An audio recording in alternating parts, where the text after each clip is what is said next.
Hello everyone, welcome back to my channel. तो friends, आज मैं आप लोगों के लिए फिर से लेके आई हूँ बहुत ही कमाल की टिप्स एंड ट्रिक्स जो आप लोगों को डेली लाइफ में बहुत ही ज़्यादा आराम देने वाली है और आपके घर के जो काम हैं छोटे छोटे उनको बहुत ही आसान बना देंगे। चलिए फिर देख लेते हैं आज की बहुत ही कमाल की टिप एंड ट्रिक्स। तो यहाँ पे जब हमने जो दीपावली में दिए जलाए थे उनको हम ऐसे ही फेंक देते हैं या फिर हम उन्हें कहीं पे एक जगह स्टोर करके रख देते हैं, तो उनमें जो बत्ती होती है वो उधर उधर पड़ी रहती है और वो हमारे पैरों में आने से हमारे घर को गंदा करती है और पैरों में आने से उससे हमें दोष भी लगता है। तो आप क्या करिए कि इस तरीके से सारी बत्तियों को एक दीपक में इकट्ठा करके रख लीजिए और इकट्ठा करके रखने के बाद में आप जैसे घर में डेली यूज़ में भी पूजा की बत्ती जो जलाते हो तो उसे भी आप यूज़ में लेते हो, उसे ऐसे ही फेंक देते हो। उसे फेंकने की बता एक जगह साथ में रखिए। उसके बाद में आपको क्या करना है, 4 लौंग लेनी है और इस तरीके से एक तेज पत्ता ले लीजिए और दीपक आप छोटा या बड़ा कोई भी ले लीजिए और उस तरीके से इसमें पत्ते तोड़कर इसमें डाल दीजिए। जो कुछ दीपकों में ऑयल रह जाता है तो उसके ऑयल की भी इस तरीके से एक ही दीपक में इकट्ठा करके इस तरीके से उन बत्तियों को सबको डाल दीजिए। अब इसमें आपको क्या करना है कि सारी जो बत्तियां हैं इनको आप अगर चाहो तो विसर्जन कर दीजिए या फिर विसर्जन नहीं करना चाहते हो तो आप इन्हें घर पे एक साथ इकट्ठा करके रख दीजिए और उसके बाद में आपको इस तरीके से इसमें लगा देनी है आग, यानी कि जला देना है। इस तरीके से आप जलाकर कहीं भी कोने में या फिर कहीं जहां आपको लगता है कि आपके घर में बहुत ज़्यादा मच्छर आते हैं तो उस जगह पे इसे जलाइए और घर में जहाँ पे आपको लगता है यहाँ पे बहुत ज़्यादा अंधेरा रहता है उस जगह पे आप इसे रख दीजिए। आपके घर में जो मच्छर है वो बिल्कुल भी नज़दीक नहीं आएंगे, दूर दूर तक सारे मच्छर भाग जाएंगे, मर जाएंगे। और ये जो इसे आप जो जलाओगे तो इससे आपके घर में नेगेटिविटी है वो भी दूर होगी, सकारात्मक ऊर्जा होगी। तो इस तरीके से आप घर में इसको जलाकर इसे यूज़ ले सकते हैं और दीपक का भी आप इसी तरीके से यूज़ ले सकते हैं। उनको अगर आप ऐसे ही फेंके ना तो इस तरीके से उन्हें स्टोर करके रख सकते हो। दीपक को आप बहुत सारे कामों में भी यूज़ ले सकते हो। तो यहाँ पे जो बत्तियाँ हैं उनको फेंकने की बजाय आप कुछ इस तरीके से उन्हें यूज़ लीजिए ताकि आपके घर के लिए भी शुभ होता है, अच्छा होता है और आपके जीवन के लिए भी ज़्यादा अच्छा रहेगा। तो उम्मीद करती हूँ ये वाली टिप्स आपको पसंद आई हो। तो प्लीज़ वीडियो को लाइक एंड शेयर और चैनल को सब्सक्राइब ज़रूर करना। चलिए फिर बढ़ते हैं अगले वाली नेक्स्ट टिप की तरफ। तो यहाँ पे जो हमारे दीपावली में दीपक बचे थे तो मैंने उनको सबसे पहले धुल लिया था और गैस पे इस तरीके से उन्हें फिर से पका लिया था। पकाने के बाद में मैं आपको इसको किस तरीके से किन किन चीज़ों में यूज़ लेने वाली हूँ वो भी मैं आपको बता देती हूँ। तो यहाँ पे जब भी हम दीपक को बहुत अच्छे से गर्म कर लेंगे और गर्म करने के बाद में जब हमारा जो दीपक है उसे हम इस तरीके से बहुत ज़्यादा गर्म हो जाएगा तो हमारे जो घर में दूध होता है जिसे बच्चे पीने पसंद नहीं करते हैं, कई बार दूध का टेस्ट अच्छा नहीं लगता है, तो उसके लिए क्या करिए कि जैसे हमारे जो दीपक है हमारे दीपावली में बचे हैं उन दीपकों को इस तरीके से आप आग पे रखिए और इन्हें अच्छे से पका लीजिए जब तक ये बिल्कुल लाल लाल से नहीं होने लगे इस टाइप के, तब तक इसे पकाते रहिए और उसके बाद में फिर आप इसे दूध में डाल दीजिए। तो इससे क्या होगा कि आपका जो दूध है उसका जो टेस्ट है वो 2 गुना ज़्यादा बढ़ जाएगा और इसका टेस्ट बहुत ही ज़्यादा आपको अच्छे लगने वाला है। जहाँ आपको दूध का टेस्ट अच्छा नहीं लगता वहाँ दूध का टेस्ट आपको बहुत ही ज़्यादा अच्छा लगने वाला है।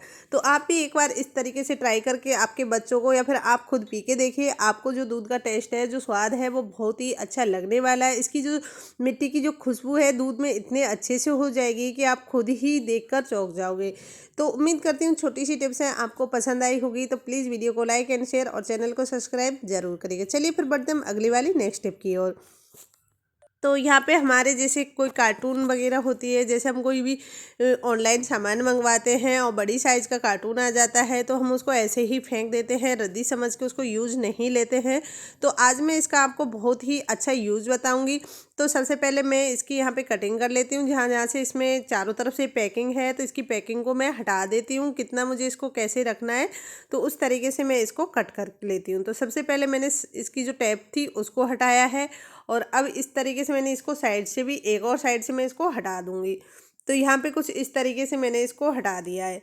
तो अब इसे हम किस तरीके से सेट करेंगे तो वो भी मैं आपको बता देती हूँ। तो यहाँ पे मैंने ले लिया है इस तरीके का डेकोरेट शीट, यानी कि जो हम मंदिर में या फिर कहीं पे भी अलमारी वगैरह में इस तरीके का जो कवर चढ़ाते हैं।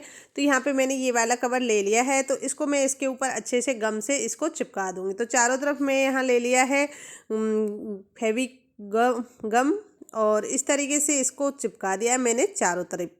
तो यहाँ पर आप देख सकते हो इस तरीके से हमने कार्टून को अच्छे से सेट करके रख दिया। अब ये सूख गया है। इसके बाद में आप इसमें कोई भी ऐसा सामान रख सकते हो जिसे आपके घर में इधर उधर पड़ा रहता है, तो उसको आप समय पर आपको वो सामान मिल सके। तो यहाँ पे मेरे पास में जो मेरे पास रखी थी, तो यहाँ पे मैंने सारी जो घर की लेसें थी जो रखी हुई थी, तो उनको कुछ इस तरीके से इसमें जमा कर रख दे रही हूँ, जहाँ पर ये इधर उधर पड़ी रहती है। जब भी हमें ज़रूरत पड़ती है तो हमें समय पर ये मिल सके।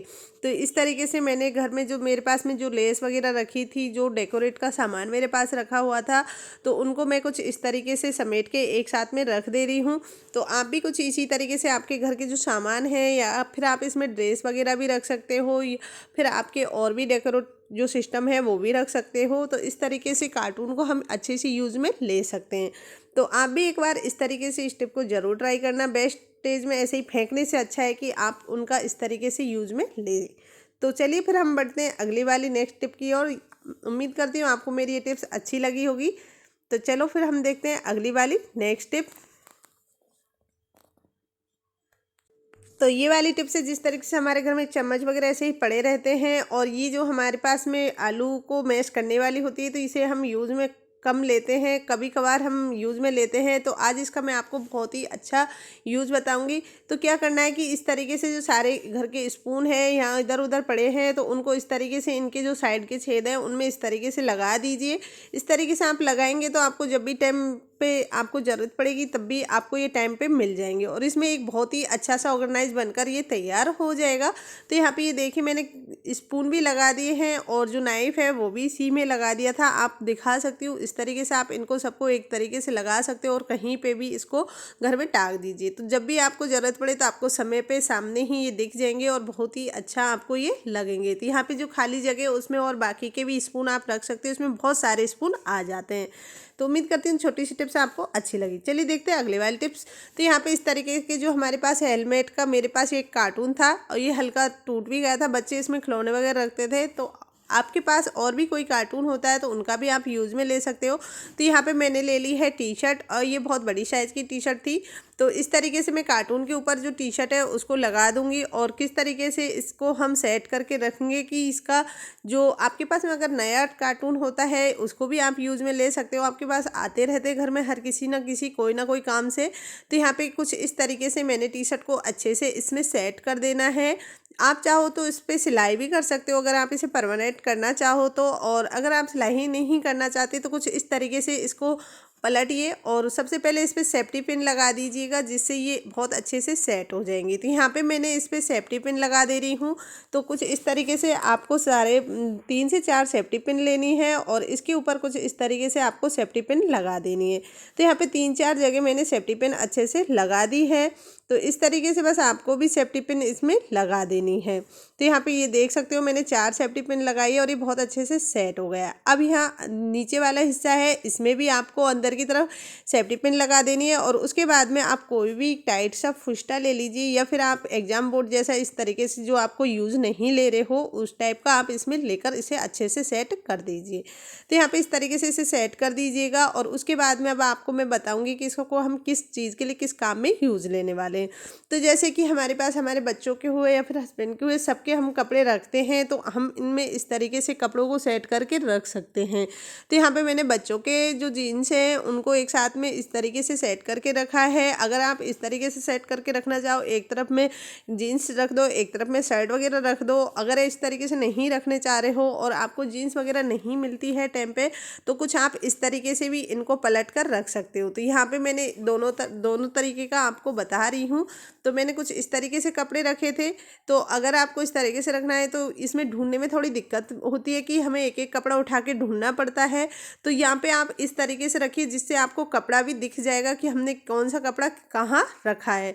तो यहाँ पे ये देखिए मैंने इस तरीके से नंबर बाय नंबर इस तरीके से कपड़े लगाए। तो इसमें काफ़ी सारे कपड़े आ गए थे, और जब भी मुझे ज़रूरत पड़ी तो और भी कपड़े फैलेंगे नहीं, और इस तरीके से हम एक एक करके कोई भी जो भी हमें जीन्स या पैंट टी शर्ट वगैरह हमें निकालनी होती है तो उसे हम निकाल सकते हैं, और बहुत ही इजी हमें ये दिख भी जाएंगे कि हमें कौन से कलर का कपड़ा इसमें से निकालना है। और इसमें काफ़ी सारे कपड़े आ जाते हैं, बहुत सारी जगह इसमें बच गई है। तो आप देख सकते हो इस तरीके से आप कपड़े भी लगा कर रख सकते हो और ये देखने में भी बहुत प्यारा लग रहा है।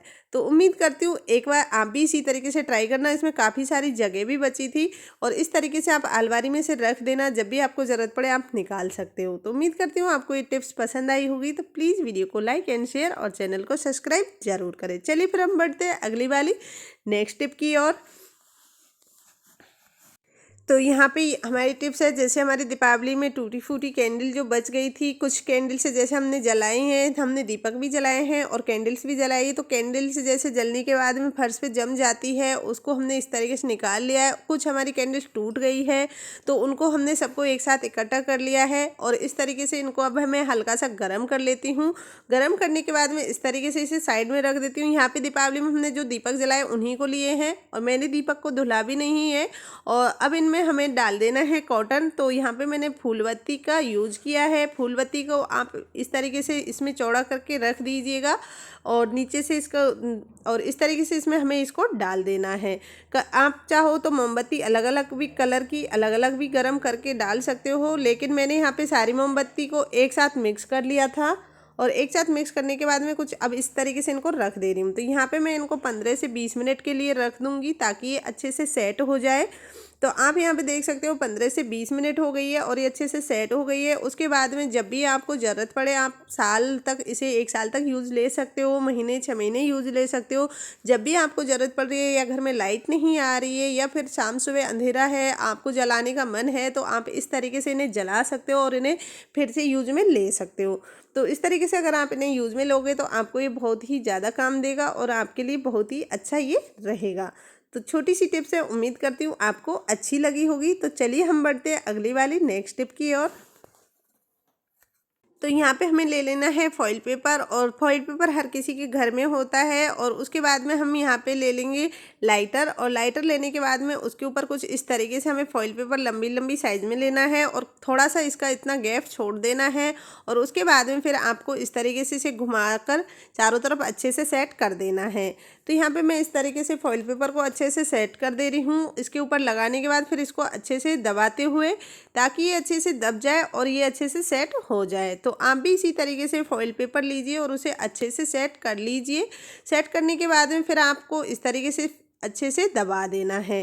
अब अगर आपको लग रहा है कि इसमें जगह है तो इसके ऊपर और फॉइल पेपर लगाकर आप सेट कर सकते हो। जितना आपके पास में मटेरियल सामान हो उसी के हिसाब से आप इसमें फॉइल पेपर लगाइएगा और उतनी ही इसकी साइज़ लीजिएगा। तो यहाँ पे मैंने इस तरीके से फॉइल पेपर लगा दिया। अब इसके बाद में हम इसे निकाल लेंगे तो ये बहुत ही आसानी से इसमें से निकल जाएगा। तो बस इसी तरीके से आपको इसको निकाल लेना है। और उसके बाद में अब आपको क्या करना है कि जो हमने कैंडल्स पहले गरम की थी, जो मसाला हम टूटा फूटा बचा हुआ था, तो उसको हम इसमें डाल देंगे। तो इसमें वापस इसको भर देंगे। तो मेरे पास जितनी कैंडल थी उतना मैंने आपको बताया था, तो उनको इसी तरीके से आपको पिघला कर इसके अंदर डाल देना। और जो कैंडल्स बची हुई थी तो उनका जो मेरे पास में धागा था तो उसी का धागा मैंने इसके अंदर डाल दिया है। और अब इसे हम अच्छे से भरकर 15 से 20 मिनट के लिए अच्छे से सेट कर देंगे। तो यहाँ रख दिया है मैंने इसको 15 से 20 मिनट के लिए। तो यहाँ पे अब इसे देख लेते हैं अच्छे से सेट हो गई है या नहीं हुई है। तो यहाँ पे आप देख सकते हो हमारी जो कैंडल्स है वो फिर से बनकर तैयार हो गई है। तो हमारी जो कैंडल्स थी वो टूटी फूटी वो फिर से सही हो गई है। तो आप इस तरीके से कैंडल बनाकर फिर से यूज में ले सकते हो। तो इस तरीके से आप कैंडल फिर से बना सकते हो। जो हमारी बची हुई टूटी हुई कैंडल्स थी उसको हमने फिर से बनाकर तैयार कर लिया है। तो आप भी इसी तरीके से इसे यूज़ में ले सकते हो और जब भी आपको ज़रूरत पड़े आप इसे फिर से जला सकते हो। तो यहाँ पे आप देख सकते हो इस तरीके से हमारी जो कैंडल है फिर से हमने बनाकर तैयार कर लिया। तो यहाँ पर मैं आप इसको अब जला के दिखाती हूँ। तो ये देखिए फ्रेंड्स, कुछ इस तरीके से हमने इसे फिर से तैयार कर लिया है। तो जब भी आपको लगे कि आप कैंडल को जला सकते हो टाइम के अनुसार, जब आपको ज़रूरत हो शाम सुबह आप इसे यूज़ में ले सकते हो। तो यहाँ पे ये देखिए मैं इसको आपको जला के भी दिखा रही हूँ। तो इस तरीके से आप इसे फिर से यूज़ में ले सकते हो। तो ये छोटी सी टिप्स है, उम्मीद करती हूँ आपको अच्छी लगी होगी। तो चलिए फिर हम बढ़ते हैं अगली वाली नेक्स्ट टिप की ओर। फ्रेंड्स, हम कई बार मार्केट से कप लेके आते हैं और कप में इस तरीके से जो टैग वगैरह लगे होते हैं वो हम छुड़ाते हैं लेकिन छूटते नहीं हैं और फिर वो ख़राब हो जाते हैं और कप कि जो देखने में हमारा कप है वो ख़राब लगता है। तो इनको हम किस तरीके से निकालें, तो उसके लिए मैं आप लोगों के साथ बहुत ही बढ़िया टिप्स शेयर कर रही हूँ। ज़्यादा टाइम लगेगा नहीं, कुछ ही देरों में आप इसको निकाल सकते हो। तो आप इस तरीके से इसको एक बार ज़रूर ट्राई करना। तो यहाँ पे मैंने जो कप हैं उनकी सबकी निकालने की कोशिश की थी, लेकिन सही से जो टैग है वो नहीं हटे थे। तो इनके लिए मैं क्या करूँगी कि जो सारे कप हैं उनके लिए, तो यहाँ पे मैं सबसे पहले गर्म पानी कर लेती हूँ।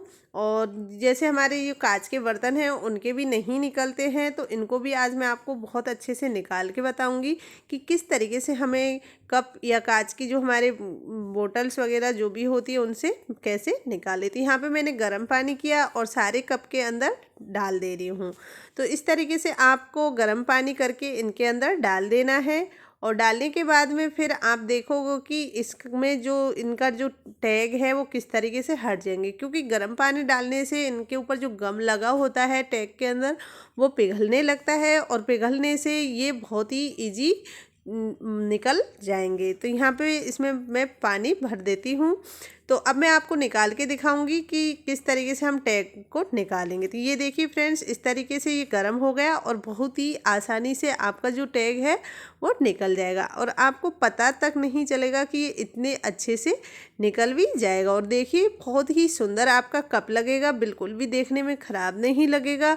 जब भी आप टैग को पहले ही निकाल दोगे तो आपको बाद में धुलने के बाद भी आपका कप ख़राब नहीं होगा। तो उम्मीद करती हूँ छोटी सी टिप्स आपको पसंद आई होगी। तो कई बार हम आलू छीलते हैं, और आलू छीलते हैं तो बहुत टाइम लगता है, थोड़ा थोड़ा निकलता है, बीच बीच में से जगह जगह से आलू में छिलके रह जाते हैं, और इसे छीलने में हमें काफ़ी वक्त लग जाता है।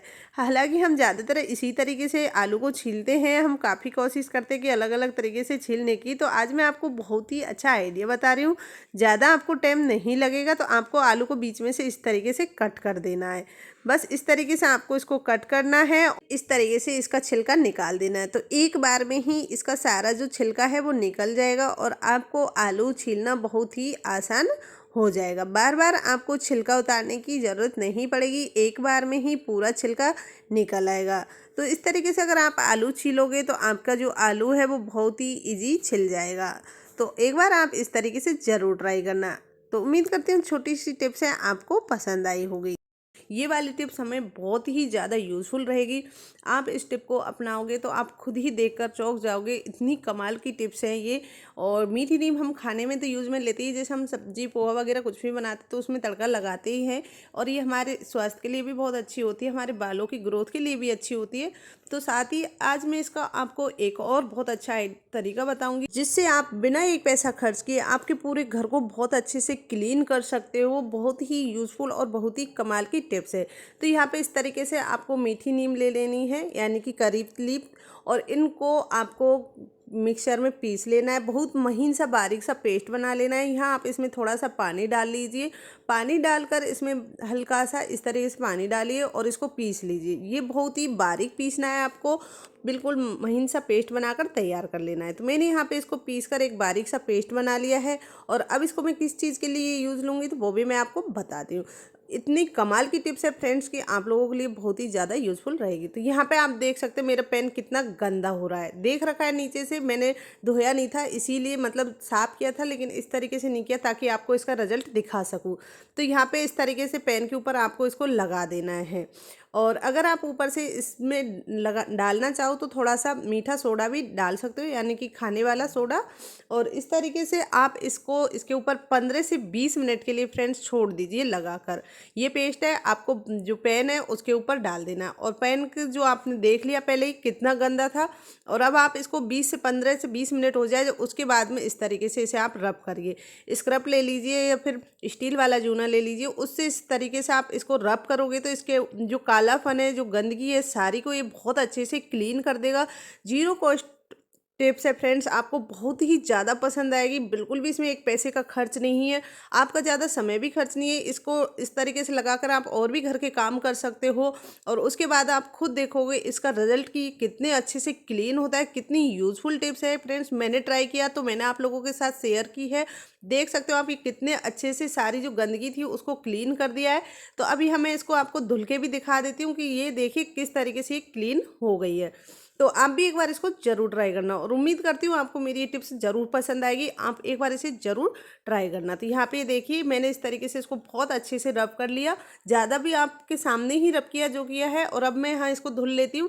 तो धुलकर आप देखिए कितने अच्छे से क्लीन हो गया, कितना साफ़ सुथरा आपको पेन दिखने लगेगा। तो ये देखिए फ्रेंड्स, पहले में और अब में आप इसमें डिफरेंट देख सकते हो। तो उम्मीद करती हूँ छोटी सी टिप्स है आपको पसंद आई हो। तो प्लीज़ वीडियो को लाइक एंड शेयर और चैनल को सब्सक्राइब जरूर करना। इसी तरह की यूजफुल टिप एंड ट्रिक्स के साथ में, तब तक के लिए take care, bye bye, Radhe Radhe all of you friends.